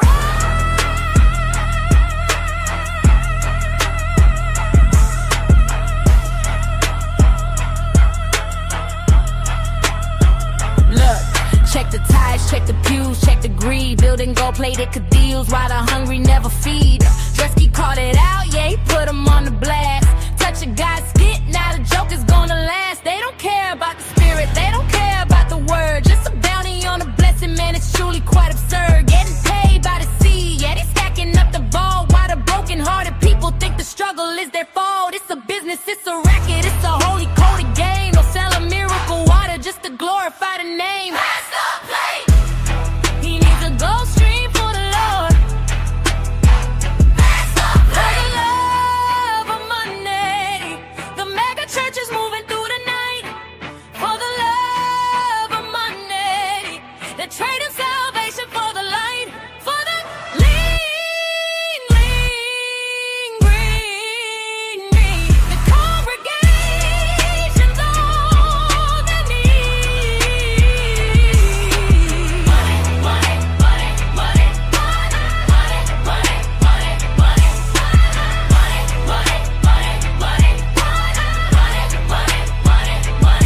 I need the peace, but not like that. No. I need the truth, but keep the facts straight. Trisky started healing and he knew it was a scam. Acting like a lion while you're fleecing every lamb. Clickbait, amen. Monetize the grace while the pastor's in the Bentley with a smile on his face.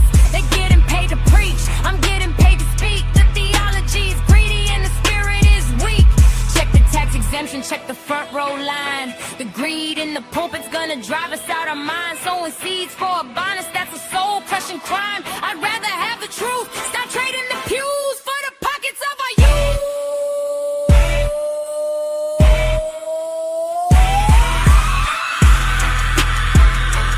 Don't let the anointing change you.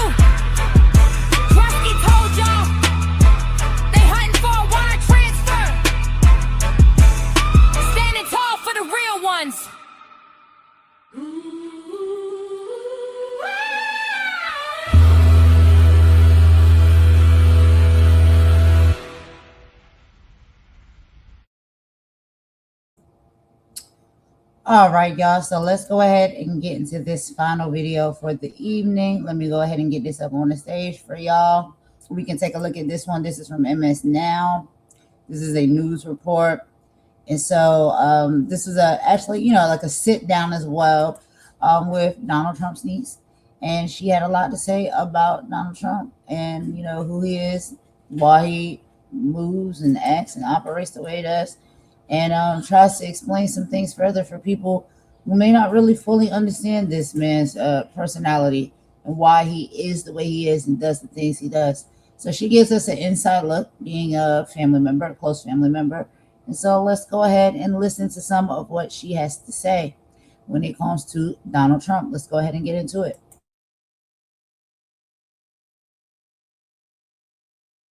Top Democrats are asking Tulsi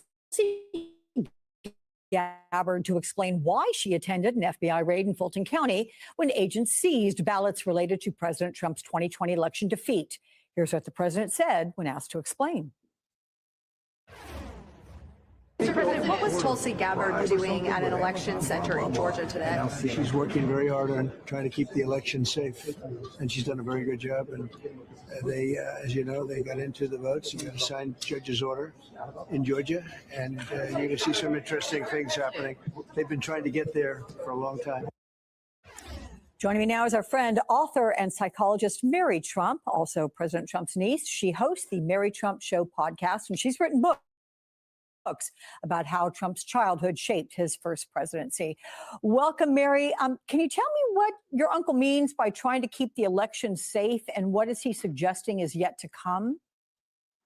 I think what he means is that he is desperate to overturn the results of the 2020 election, and he's going to use all of the means at his disposal, which are not inconsiderable. In fact, Tulsi Gabbard, last I checked, is not in the business of checking on election integrity or security.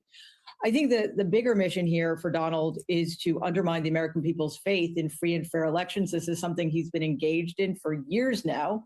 And again, now he has a lot more power in order to do that. It's a very worrisome sign.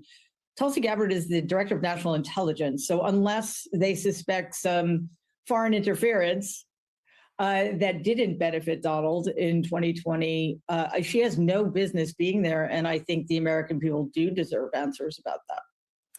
But 2020 is 6 years ago. Why is Trump unable to accept his defeat after many investigations and rulings prove the election results were correct? Why can't he let it go? He can't let anything go that paints him as a loser.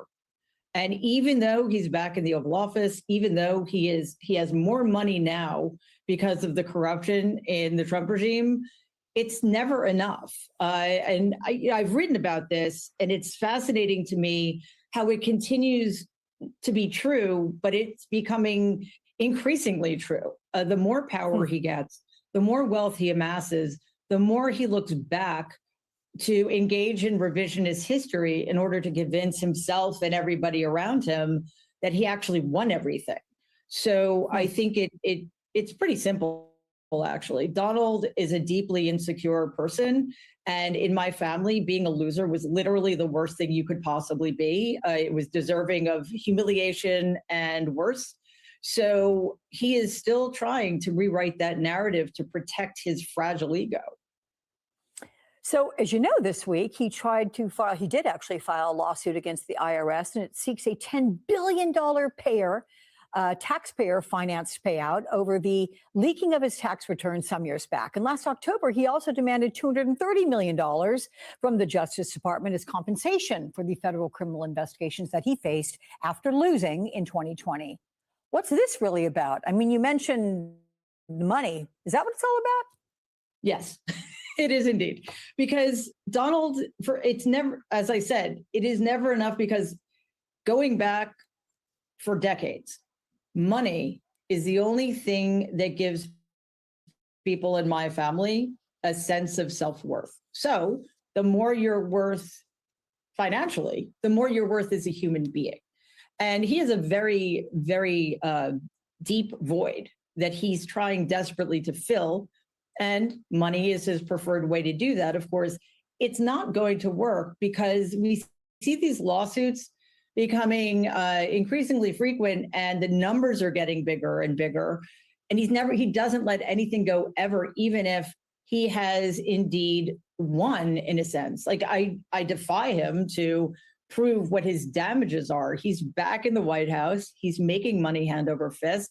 And I think there are cases in which the lawsuit is vengeful. It's to get retribution. I think Letitia James Comey, but sometimes it's a mechanism to simply to enrich himself in a very easy way. He has a track record here suing media corporations, for example, and despite the fact that they're frivolous, they settle to his benefit. So he's not going to stop. I mean, he's suing me for $100 million. So, and I think that he understands now that there are bigger fish to fry. Yeah. I mean, but really taxpayers would be the ones paying these out, which is extraordinary, whatever Americans feel about that. So with all the developments in Minnesota, Governor Tim Walz found himself having to talk to the White House officials as well as the president in the last week. And here's some of what he said about those talks. Let's watch. This is what's so hard to deal with this president. You have to know the psychology of how to do it. Look, I know who I'm dealing with, and I know the reason that he was calling me was he needed something from us. He needed it not because this is a horrific situation of a violation of human rights, the potential murder of Minnesotans, an assault on our state that is unprecedented, I think, in American history. The reason he was calling was his poll numbers dropped and it looked bad on TV. Do you agree there's a psychology involved talking to the president? If so, what advice would you give? Yeah, I agree with Governor Walz completely. Donald is not the least bit concerned about the violence that's being perpetrated. In fact, he's ordering it to be perpetrated. His goal here is to create circumstances in American cities that either lead to Americans staying home and keeping silent, or to clashes like we've seen in Minnesota that can give him the opportunity to invoke the Insurrection Act or declare martial law. I think that the time of appeasement is over. We've seen this play out on the world stage as well. People are finally starting to realize that the worst thing to do is to capitulate to Donald, because he sees that as an opportunity to try to get more. People need to stand up and stop playing ball with him and draw a line in the sand. I think that negotiating with an administration that never operates in good faith is a very bad strategy. And again, it only leads to a situation in which he continues to have the upper hand. Mary, as you look ahead, what are your gravest concerns about this administration relative to the country? My gravest concern is that there is nobody in a position to do anything about it who will try at least to slow this down. What we've seen since January 1st has been, on the one hand, not surprising, but just a shockingly quick decline of America, both domestically and internationally. So we're not just looking at a situation in which American institutions continue to be dismantled. We're not just looking at a situation in which essentially a Gestapo is being unleashed on the American people. We're looking at the possibility that the Trump regime is going to unravel the post-World War II order. And that is going to be extraordinarily difficult, if not impossible, to come back from.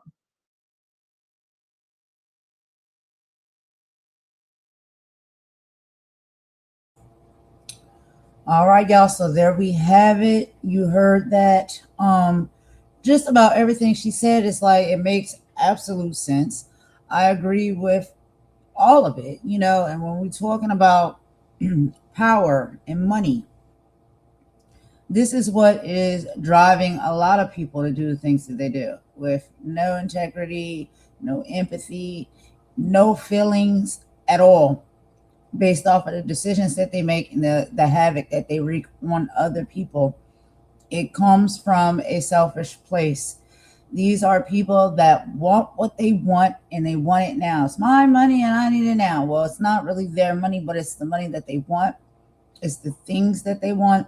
It's the power and the positions that they want. and they will go through any lengths to get them. And then the most dangerous part is once they do, they'll do whatever it takes to keep it.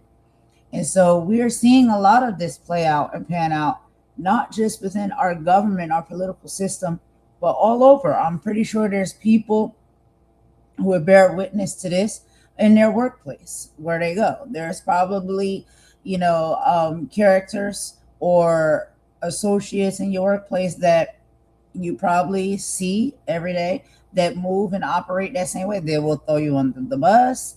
They'll lie on you, they'll do whatever it takes to make sure they have and keep that position they have, and they keep that money, and it keeps rolling in and it keeps rolling on. And so this is a characteristic trait of a lot of people. And you come across it every now and then. You'll come across it no matter where you're at or what you're looking at. These are how these people operate and think and move. Excuse me, y'all. And so this is I think a big issue of what we're dealing with, and why we're seeing, the lengths that these people will go to get the things that they desire to have and keep them. And so one of the biggest displays of that, what we're seeing playing out right now, is within our government, our president of the United States, the one that is in place right now. And then there's others in other places and spaces as well that we see a similar characteristic trait.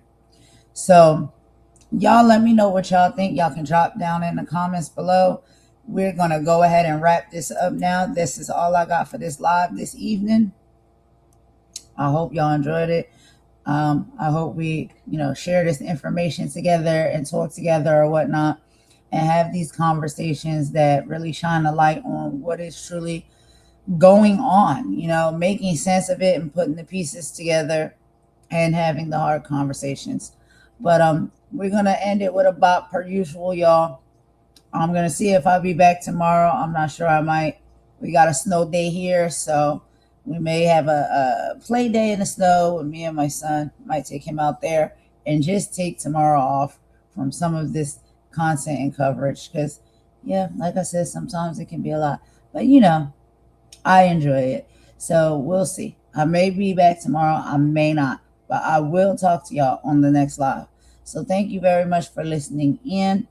I hope everybody has a great rest of the morning, afternoon, evening, or night, whatever respectful time zone you're in and time it is where you are. I hope it is good for you. And I will talk to you guys soon, okay? But this is Golden, and I'm signing out. All right. Bye.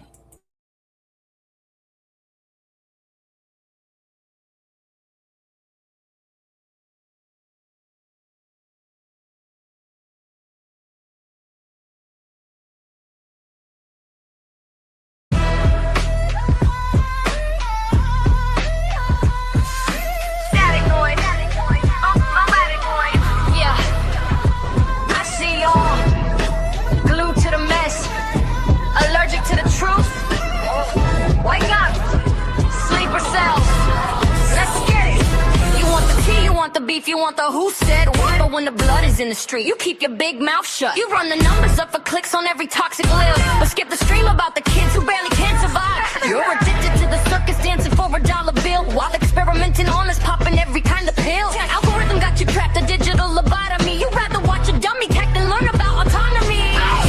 Low vibrations, yeah, that's all you crave. Mind of a zombie, walking to the grave. Talk about the spirit, talk about the fight. You vanish like a ghost, you're disappearing in the night. Dumbass zombies, sleepers in the cell. Build your own prison in this digital hell. Low vibrations. We moving on. Hypertext is boring, spiritual rarity is deep. That's exactly what they wanted, just to keep your soul asleep. They shout down when I good. They're hunting for the press, and you're arguing in comments about a rapper summer dress. It's a war on your mind, it's a war on your health, but you're too busy scrolling, giving stupid all your wealth. I'm a golden queen, I'm 10 toes down in the mud, while you're chasing cloud and spilling everybody's blood. Are you a fan of your own destruction? Is the gossip worth your soul? Unplug the wire. Debate the self. Mama warrior told you. Now bring it back. Low vibrations. Yeah, that's all you crave. Mind of a zombie. Walking to the grave. Talk about the spirit. Talk about the fight. You vanish like a ghost. You're disappearing in the night. Dumbass zombies. Sleepers in the cell.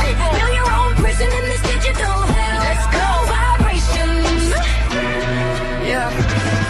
Numbers drop when the truth gets loud. But I'd rather have a few than a brainless crowd. Yeah, the veil to the world, high frequency only. Mama, warrior, golden queen.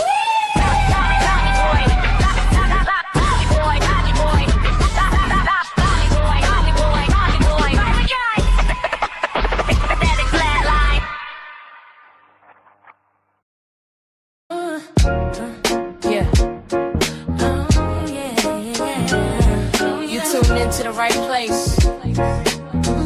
Welcome to the rain.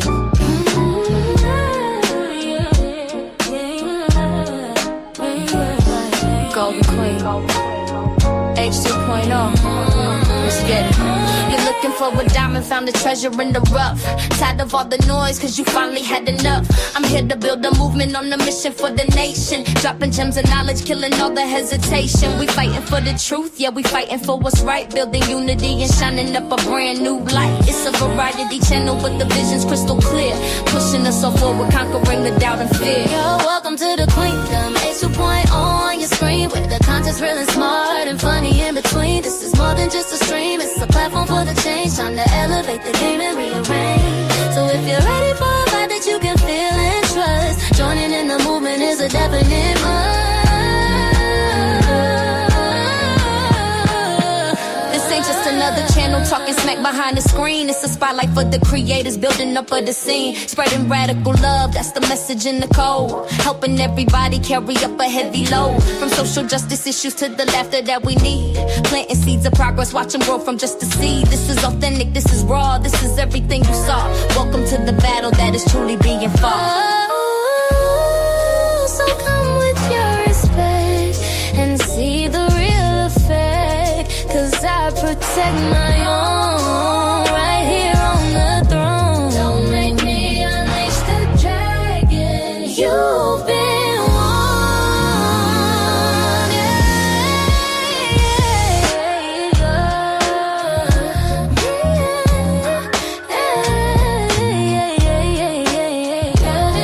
Yeah. Don't make me unleash the dragon. You've been warned.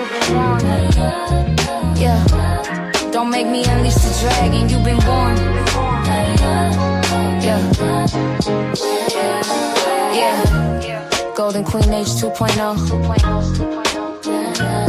The movement starts now. Go ahead. Hit subscribe, ring that notification bell. You don't want to miss a thing. Welcome to the family.